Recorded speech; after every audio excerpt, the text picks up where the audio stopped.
Hi guys, I'm vaccinated and not fully, but I just got my first dose and I'm happy about it. And that's it, that's the intro. You guys, I've been away from the channel for a bit, but I'm back. I've been kind of busy with work and everything. But I'm here and you may think that I'm late to the party, and I think that too because I'm definitely late to the party. Lana announced an album right after CHEMTRAILS Over the Country Club came out. We didn't know what happened, if that was true, if that was a joke. We will never know, I suppose, but she put out 3 singles that came out, I believe, a month ago. I only listened to them once because I didn't have the right mindset to fully appreciate these songs. So today I'm here late again. I'm sorry, I will repeat myself, but to listen to it, to listen to them with you guys. So the first song I'm gonna listen to is called Blue Banisters, and I suppose it would be the title track for the album that will come out in July, I believe. I don't know. I'm confused. There's a picture on the wall of me on a John Deere. Jenny. Jenny jumped into the pool. She was swimming with Nikki Lane. She said with Russian poetry and me. Hey, I met a man who said he'd come back every. My banisters blue. Give me children, take away my pain and pain my. All my women try and heal. They're doing a good job convincing. There's a man that's still right here. He's real enough to touch, and am I dark? Said I'm scared of the Santa Clarita fires. I wish that it would rain. Oof. I think that all my sisters come to pay my band. Chickens running barefoot. There's a baby on the way. I like the imagery. Fuck. Wow. I sleep, heaven knows.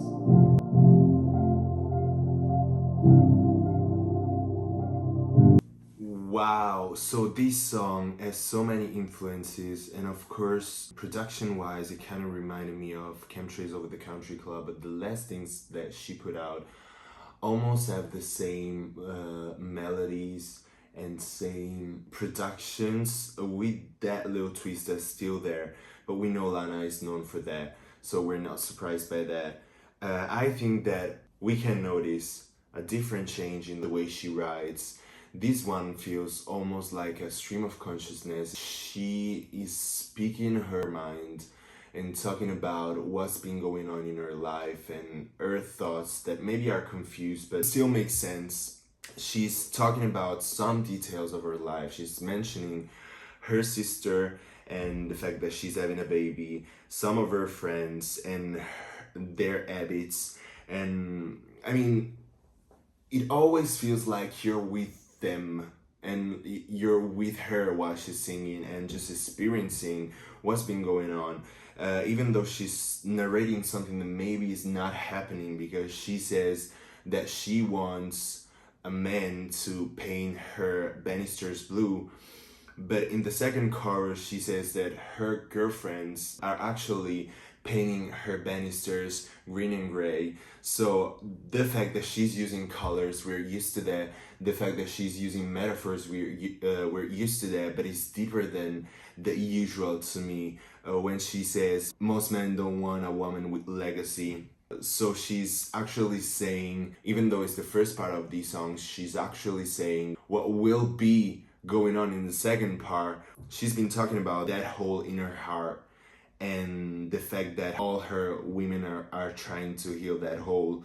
So they found a way to fill that hole and just help her realize that she doesn't really need a man in her life, maybe that's a reflection on the past years where she found herself changing a lot of partners just to find the right one, to have a family with, because I think she's talking about that, especially in the chorus when she says, "City fix my weather vane, give me children, take away my pain." She want to find a man that is stronger than what's on her mind and all the thoughts she has. We also find some references to the previous projects, especially when she talks about the Russian poetry. We know how she used Russian poetry and novels to create her world, let's say that, especially in Born to Die. And it's interesting to feel and to hear that she has that bond still, you know? The outro was really interesting. Summer comes, winter goes, spring escape, God knows. So maybe it's a reference to the fact that she lives in LA, and in LA they don't really feel the distinction between seasons, but also it could be a hint to a private part of her life that she want to share with us, but she doesn't really feel comfortable doing it yet. And I like the fact that she's underlining this bond that she has with her girlfriends and her women, because in the past she used to talk about her men and how they behave and how they treated her, but now she's leaving that to give more importance to the female that she had and that she still has in her life. And that's interesting to me. I guess you could call it textbook. And I thought I found it in brand. And then there was the issue of her. You dodged the detriment. Most of the friends I knew, very much I had one too. Let's rewrite his story and be free. Screaming black lives matter. Listening all those splendor of things I couldn't want for him. Could we do this dance again? It's really slow. I guess this is, but maybe finally that'll make it right again. We're falling in your back finally. I met you, so I'm not wondering. I'll do the things with you. You know I'm not that girl, and I saw you saw who I am. I screamed for them, with or without him.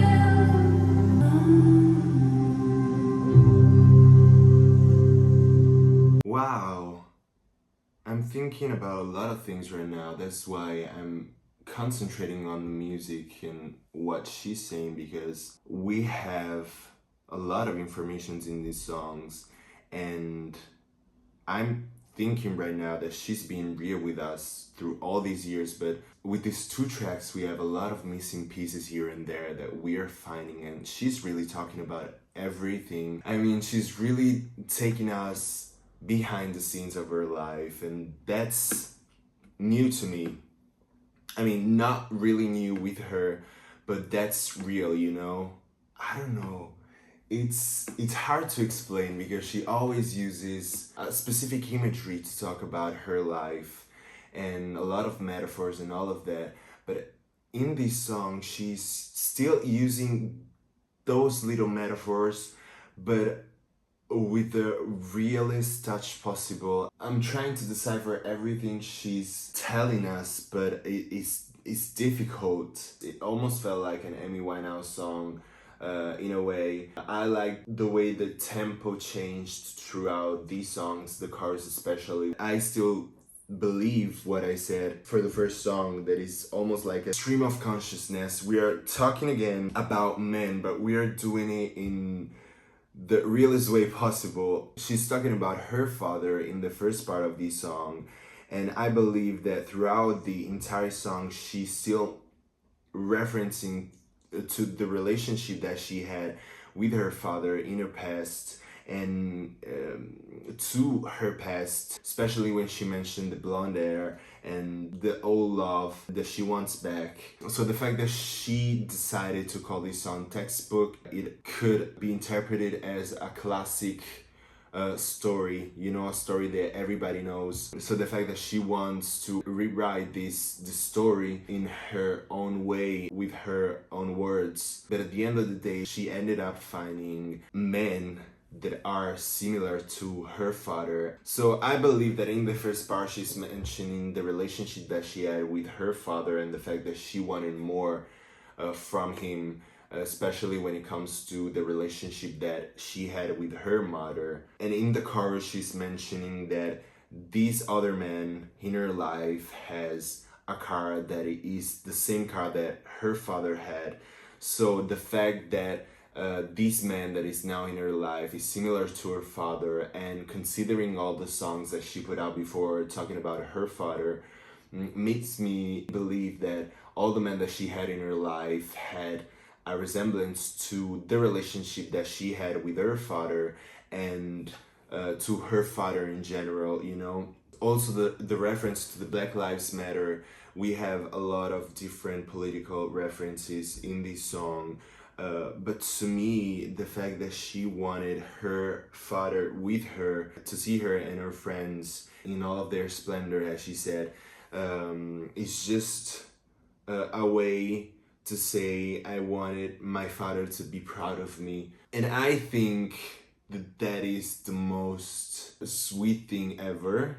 If you ask me, it made her relationship and her feelings towards her father even more real. And I'm curious now to see how the whole album will be, to see if these two songs so far will fit the storytelling of the entire album.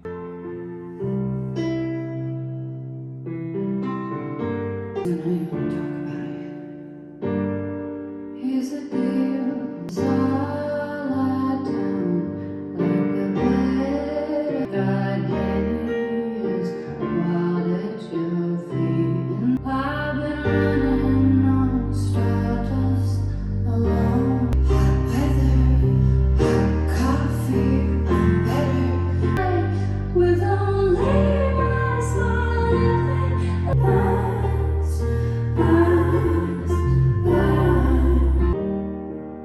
You say there's gaps to fill in, so you wipe the rage at me. So I'm comfortably numbered with lithium.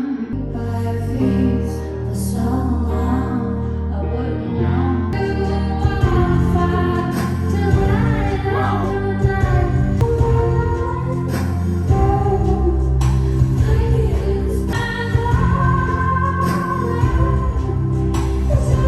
This song, first of all, the second chorus gave me life.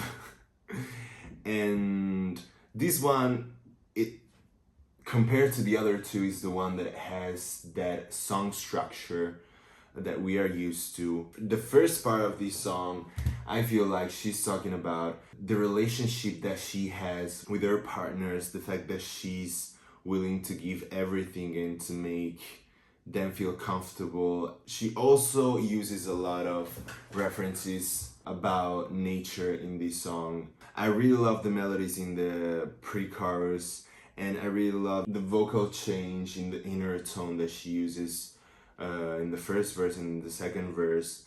In the second verse, she's definitely talking about her mother and the media, but we found a common theme here when she's talking about her father and the fact that he never stepped in when his wife would rage had her.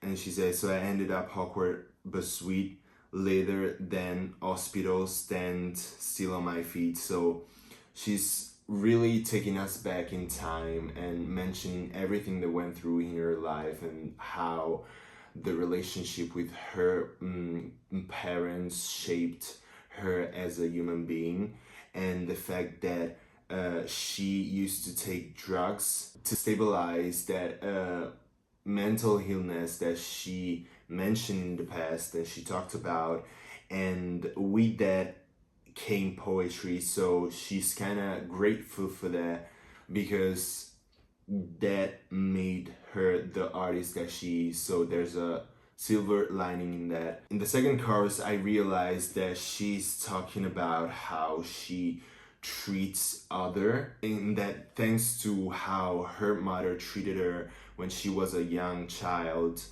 she now knows how to behave with other people to make them feel wanted and appreciated. Maybe something that she never had with her mother. Partially, we know that because she never really talked about her mother and she never really mentioned her in a lot of her songs. So in here, we definitely feel that melancholic part in her voice too. And I have to say that these three songs were really raw.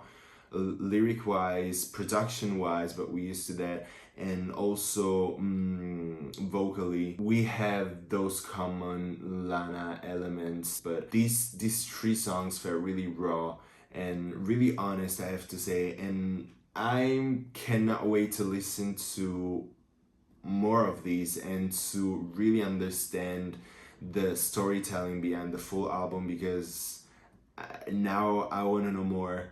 And I'm really curious to know about some details that she want to share with us, because I think that she feels comfortable now sharing things with us. And I really believe that this period maybe helped her. So thank you guys for watching. Let me know what you think about these songs.